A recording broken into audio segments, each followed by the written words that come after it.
Yes, what's up mga kakoys? This is audience of Kanoypi Vlog.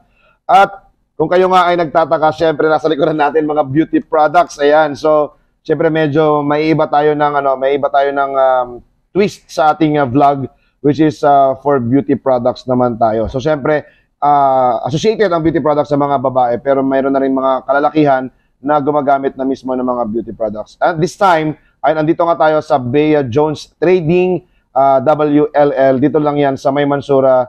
Malapit lang siya sa Mansura Green Line Metro Station dito sa Doha, Qatar. So atin ngang makakapanayam at magkakaroon tayo ng medyo konting kwentuhan with manager ng Bea Jones Trading. Bea Jones, ayan, walang iba. Siyempre, magpapakilala ka muna, sir. Magandang umaga, magandang araw.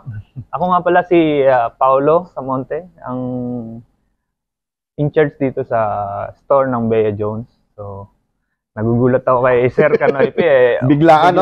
Biglaan to kasi parang naisip ko lang na pupunta ako ng Bea Jones. So, yun. Napunta ko rito, nag-video ko, bigla ko na lang siya sabi, sir, interview tayo. Ayan, ganyan. So, yun, matanong lang muna natin, sir, bakit nga pa pala Bea Jones pala ang name ng shop ninyo? So, actually, sinimulan kasi ito ng owner, which is the name is Miss Bea.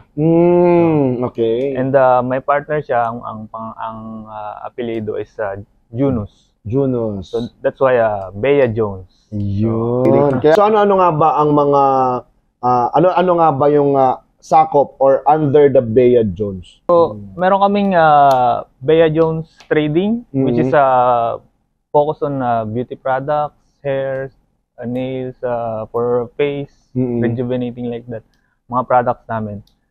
And then meron din kaming spa sa Madinat, sa Alice, sa loob ng Alice compound. So ang services nun is spa, aesthetics, and hair and nails also sa mga services. May massage din. Wow. So yun. Nice. But pero yung Bea Jones Beauty Salon and Spa is for only for women or may men din? Soon magkakaroon kami ng men, pero sa ngayon ang kinikater niyo muna is for women muna kami. Ayun. So, soon magbubukas ng men's salon namin. Ayun. So sa loob lang din ng Alice. Okay, looking forward to that para sa ating mga kalalaki, para hindi naman sila magselos daw kasi puro pambabae, di ba? Ayan. So, ayan, matanong lang natin, kailan nga ba nag-start ang Bea Jones company? Itong Bea Jones Trading is started 6 years ago. Sa ano pa lang, no? Sa bahay pa lang to. So, nag-start online pa lang yung owner. So, nagpo-post lang siya sa online. And then, hanggang dumami yung customer kasi kami yung isa sa mga pinakaunang nagdala ng Filipino products dito sa Qatar. Oh, right. So, yung mga brilliant yun ang unang products namin. Yun, tatanong ko sana, ano nga ba yung mga products na dinala nyo dito sa Qatar? So, isa kami sa mga pinakauna dito. Nagdala na itong Brilliant. Brilliant. So, yan, ito. Pakita natin. So, ito sa ilan sa mga unang products na dinala, Brilliant. So, so may kasama tong yan, sabon. hello. Ayan. So, ito yung mga products na unang dinala rito. And then, pero itong shop na to, 3 years pa lang. So, pero, right after pandemic? Or before during? After na ng pandemic. After ng pandemic na tong shop. Pero during pandemic, sa bahay pa lang kami, deliveries. Yung owner nito is working pa. So, double effort siya. So, siya rin nagde-deliver, siya rin, halos siya lahat. So, wala pa siyang mga staff nun. So, ayun. Doon nag-start ang hanggang lumaki, tumaas yung hanggang nag-open na ng shop. Ayun. Buti naman at naisipan niya ng mag-open ng shop at kumuha na ng mga staff or ng mga talagang magmamanage sa kanyang shop. Oh, dahil nga kasi alos hindi na rin kaya ng load ng owner. So, kailangan niya na rin at saka para maganda na. At saka malakas na yung demand.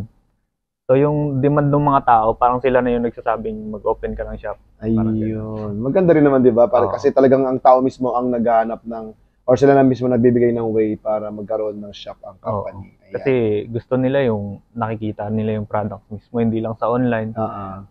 Para legit talaga na May makikita sila physically. May license, lahat, di ba? Yun lang. Bakit naisipan pala ng Bea Jones na mag-indulge or with this kind of products? I mean, into business, something like this. Bakit ito yung naisipan niya na i-put up na business dito sa Qatar? Actually, yung owner kasi is fan talaga ng beauty. Okay. Talagang mahilig siya Magpaganda, So, mag-ayos, maglinis. Yung mga unang products na dinadala niya dito is for personal niya lang talaga. Nagkakaroon siya ng mga kaibigan, nagtatanong, saan ka nakakuha niyan dito sa Qatar? So doon siya napaisip, paano kaya kung magdala na lang ako sa Qatar? Parang ganun. So lumaki ng lumaki. So, ayos pala, no? So, during those, na 6 years ago, nag-start ang, may mga struggles ba na kinaharap ang Bea Jones Trading or Bea Jones Beauty Salons pa? Madami. Kasi isa noon yung pandemic nga. So, during pandemic, maraming bawal. So, hindi makakapagbenta, mahirap mag-deliver. So, bawal ang yung iba, nagda-doubt sa mga products kasi para safe gusto nila, ganun. So, yun, nakasurvive naman. During that time, down na down ang owner nito. So, kasi nawalan siya ng customers, nawalan ng benta. So, pero lumaban pa rin. So, nakasurvive. Good thing, no? At lumaban pa rin. Hindi siya wala ng pag-asa na ituloy yung company or itong kanyang nasinimulan. So far, after ng pandemic, ano naman ang naging, ano naman naging takbo ng company? Or so, binuhay niya ulit. Naghanap siya ng investors. So, tapos nung nakakuha siya ng investors, pinaikot niya lang yung pera ng pinaikot hanggang, ayun nga, nakapagtayo na ng shop. Ayun. So, talagang kung sumuko ka, wala na. So, kung nung talagang mayroong, yung puso mo talaga is doon, talagang magbibigay ng way para maituloy at maging okay ang company until now. So far, talagang okay naman ang company. Kung mahal mo yung ginagawa mo, parang hindi ka na nagtatrabaho. Yun, tama, no? Kasi parang dapat kung happy ka talagang lalabas. Lalabas na talaga yung outcome niya. Ayan, so hindi na natin kumbaga i-elaborate pa. So kumbaga nalaman nyo na nag-start siya 6 years ago at lahat naman ay dumaraan sa struggles pero kayang daanan lahat, lalo na kung sabi nga ni Sir, kung passion mo talaga yan, para ka lang hindi nagtatrabaho, magaan lang talaga. Ayan, so ano nga ba yung mga best sellers na ino-offer o mga ino-offer ng beauty Bea Jones